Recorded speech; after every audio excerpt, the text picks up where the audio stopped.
Good morning everyone and welcome back to Craft Eccentricity.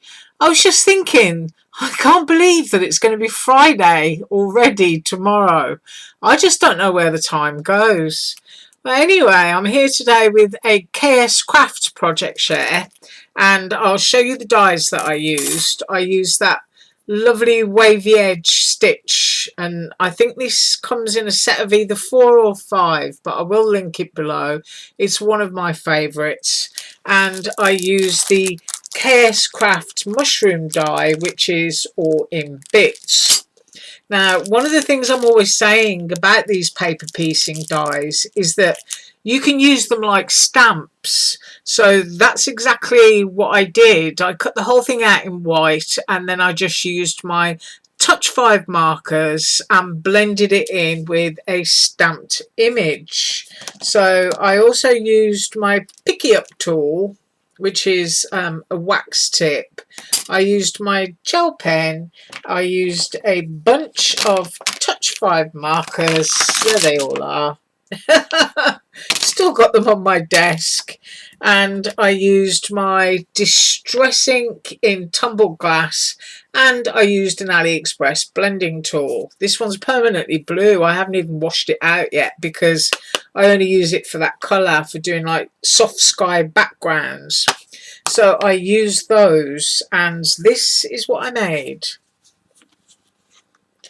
So I used a free image there, which is the fairy and the sun, and coloured those in with Touch 5, and the mushroom there in the background, that is the KSCRAFT die, and I used glitter cardstock for the sort of like grass hills, and used pink glitter to go behind that sort of dark red mushroomy roof for the house. So I tried to use similar colours that I'd got in the fairy and take them across so that the whole thing kind of does look stamped rather than a die. So that's what I did, and these are, if you want a close up, these are what the Touch 5 markers look like. You get really saturated colour. Now, somebody said to me yesterday, I'll just quickly measure that mushroom, about the MONAMI pens that I use, are they waterproof? And the answer to that is yes and no. So I'm going to show you. So I'll just measure the mushroom, which is 4 inches. And then going along its roof line there, it's 3.5 inches. That's its widest point. If you want a measurement on the grass is just over 4 inches. So I'm going to clear some of this stuff out of the way, and I'm just going to show you what I mean when I say yes and no, they are waterproof. So first of all, I'll just get one of my trusty old project mats. I think it's still got a bit of glitter on it actually. And there's one of those images that I printed off free from the internet. Now I'm going to choose a colour here. What have I got on the table? I'm going to go with, that one's lavender. It's alright, I'm picking them up and looking at them. I'm going to go with vivid reddish purple. There's a name for you. That's number 86. And then these are the MONAMI pens. Now, I didn't actually buy these to do any water work with, and I certainly wouldn't use them for water work. So what I'm going to do is I'm going to try and choose one of the colours that I think is going to be close to that reddish purple. And I'm going to show you the reason that I bought them is because I wanted to get into small areas when colouring that I couldn't do with a marker, because I know that my hand isn't perfect and steady, and that I'm likely to go over the outlines or bleed into the outlines. So first of all, I want to show you how waterproof it is by having a scribble here. So there it is. Actually, I'm going to do 2 scribbles because I want to show you the reason that I have my pens. So I've got 2 purpley looking scribbles, and I hope you can see those. And now I'm going to a bottle of my drinking water from Zephyr Hills, and I'm just going to stick my finger in my water bottle, which is something that you shouldn't do. I can go and water the plants with the rest of what's in there. And now you can see I've got a wet finger which could mimic a brush, and then I'm dabbed a big blob of water on there. Now as you can see, with water you have some, let's get a clear picture, you have some slight run, but it's not a watercolour run, and that is the way I was trying to explain it. But I would not use these for watercolour anyway. I got them because I wanted to be able to have borders for markers. So for example, say I've got my stamped black line there. I am going to do it actually, and then I can go in with a marker. I probably selected the wrong shade. Let me get another pen out. You have to bear with me a second. These are very securely boxed, and I think that the correct colour for that one would be this one.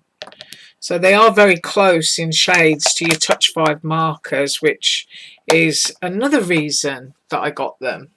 You can see you get loads of colours. I think there's 30, how many? 36 colours in that box, and they're sort of like double packaged together. They're really boxed very nicely. So let's say that I want to do this flower here, and if my hand's in the way, you'll have to forgive me, but let's pretend that it's in a really delicate area and that there is absolutely no way that I could create this without the colour bleeding over those edges and spoiling the whole thing. So what I do is I go up to the edges of my stamp with one of these, which, if we can get a close-up there, it's 0.3, which is a really fine nib. And then I can not really care about putting my colour down, you see, because I've got that lovely border and I can just work my way up to it without going over any edges or worrying about bleeding on the outsides.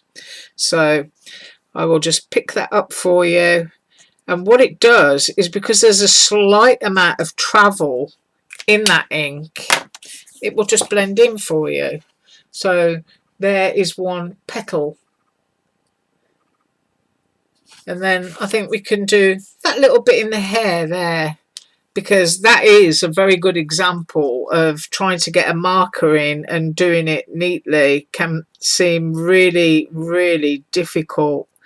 So if I go in there with that, and yet it's a shade that you wanted it to match completely, then I can go just in the center of that line with my marker, travel it up there, and no one will ever know that I didn't do that all with, you know, the bullet tip of a pen as opposed to the fine liner of that one. And that's the really big difference. I mean, these are great for doing eyes and thin strands of hair and little glints of things, tiny flowers. If you've got little stamps, you know, sometimes I buy stamps that have got wildflowers, and if I try to put my marker down onto something that's supposed to be like a little sort of buttercup or dandelion or something, and I'll put it down and I've just got this big splodge outside of the lines which I don't want,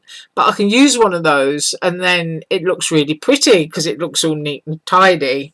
So that was the explanation of that. So you can see it's waterproof, but it's not waterproof. But for the usage that you're going to have it for, it sort of like is contained within the lines there. So I hope that explained it. If not, just complain below. Right, back to what I did do, and that is my pretty little fairy in her mushroom house. And of course, it's all blurred. It's another awful day here. It's been cold. Anyway, as usual, all links below. You have a fabulous day. I haven't got a clue what I'm going to come back with tomorrow because, of course, as I said, it's Friday already. But I'll see you tomorrow. Bye.